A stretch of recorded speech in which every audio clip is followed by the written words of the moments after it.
ಇನ್ನು ದೆಹಲಿಯ ರಾಜಪಥದಲ್ಲಿ ಕರ್ನಾಟಕದ ಸ್ತಬ್ಧ ಚಿತ್ರ ಕೂಡ ಪ್ರದರ್ಶನ ಆಯಿತು.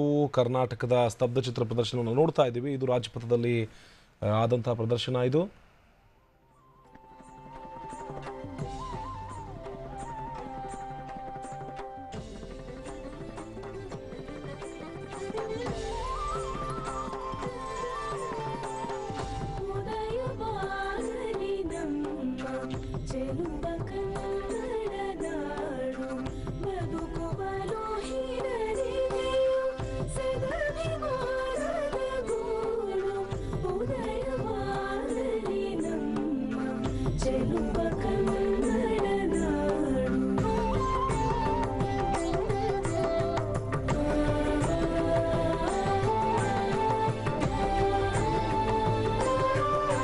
राजपथ पर अगली झांकी त्रिपुरा से जिसका विषय है ಟ್ಯಾಬ್ಲೋವನ್ನು ನೋಡ್ತಾ ಇದ್ದೀವಿ. ಇಲ್ಲಿ ಒಂದು ವಿಚಾರವನ್ನ ಎಲ್ಲವೂ ಕೂಡ ಗಾಂಧೀಜಿಯವರ ಸ್ಮರಣೆಯಲ್ಲಿಯೇ ತಯಾರಾದಂತಹ ಸ್ತಬ್ಧ ಚಿತ್ರಗಳಿವು. ಎಲ್ಲವೂ ಕೂಡ ಗಾಂಧಿ ಸ್ಮರಣೆಯಲ್ಲಿ ನಡೀತಾ ಇದೆ.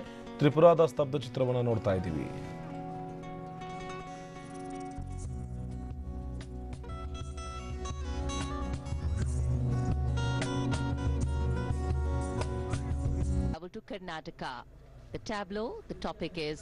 ಕರ್ನಾಟಕದ ಸ್ತಬ್ಧ ಚಿತ್ರವನ್ನು ಆಗಲೇ ನೋಡಿದ್ವಿ. ಮತ್ತೊಂದು ಸರ್ತಿ ಆ ಸ್ತಬ್ಧ ಚಿತ್ರವನ್ನು ನೋಡೋಣ. ಯಾಕಂದ್ರೆ ಅಷ್ಟೊಂದು ಕಣ್ಮನ ಸೆಳೆಯುವಂತಹ ಸ್ತಬ್ಧ ಚಿತ್ರವನ್ನು ನಿರ್ಮಿಸಿ ಬಾರಿ ಕಳಿಸ್ಕೊಡ್ಲಾಗಿತ್ತು ರಾಜಪಥಕ್ಕೆ. ದೃಶ್ಯದಲ್ಲಿ ನೋಡ್ತಾ ಇದ್ದೀವಿ ಸರ್ದಾರ್ ವಲ್ಲಭಭಾಯ್ ಪಟೇಲ್, ಮಹಾತ್ಮ ಗಾಂಧೀಜಿ ಸೇರಿದಂತೆ ಮಹಾನ್ ನಾಯಕರ ಪುತ್ಥಳಿಗಳಿದೆ ಅಲ್ಲಿ ಒಳಗಡೆ, ಆ ಸ್ತಬ್ಧ ಚಿತ್ರದ ಒಳಗಡೆ. ಅದರ ಜೊತೆಗೆ ಚರಕದಲ್ಲಿ ನೇಯ್ತಾ ಇರುವಂತಹ ವ್ಯಕ್ತಿಯ ದೃಶ್ಯವನ್ನು ಕೂಡ ನಾವು ನೋಡ್ತಾ ಇದ್ದೀವಿ. ಸ್ವತಂತ್ರ ಭಾರತದ ಕಲ್ಪನೆ, ಸ್ವತಂತ್ರ ಹೋರಾಟದ ಕಲ್ಪನೆ, ಸ್ವತಂತ್ರ ಹೋರಾಟದಲ್ಲಿ ಭಾಗಿಯಾದಂತಹ ಮಹಾನ್ ನಾಯಕರ ಸ್ಮರಣೆ, ಅದರ ಜೊತೆಗೆ ಭಾರತಕ್ಕೆ ಸ್ವತಂತ್ರ ಕೊಡೋದ್ರಲ್ಲಿ, ಸ್ವತಂತ್ರ ತಂದು ಕೊಡೋದ್ರಲ್ಲಿ ಮಹತ್ವದ ಪಾತ್ರ ನಿರ್ವಹಿಸಿದಂಥ ಮಹಾತ್ಮ ಗಾಂಧೀಜಿಯವರ 150ನೇ ಸ್ಮರಣೆಯಾಗಿರುವ ಕಾರಣಕ್ಕಾಗಿ ಅವರ ಸ್ತಬ್ಧ ಚಿತ್ರವನ್ನೇ ಇಟ್ಕೊಂಡು, ಆ ಥೀಮನ್ನೇ ಇಟ್ಕೊಂಡು ಸ್ತಬ್ಧ ಚಿತ್ರವನ್ನು ರೆಡಿ ಮಾಡಲಾಗಿತ್ತು.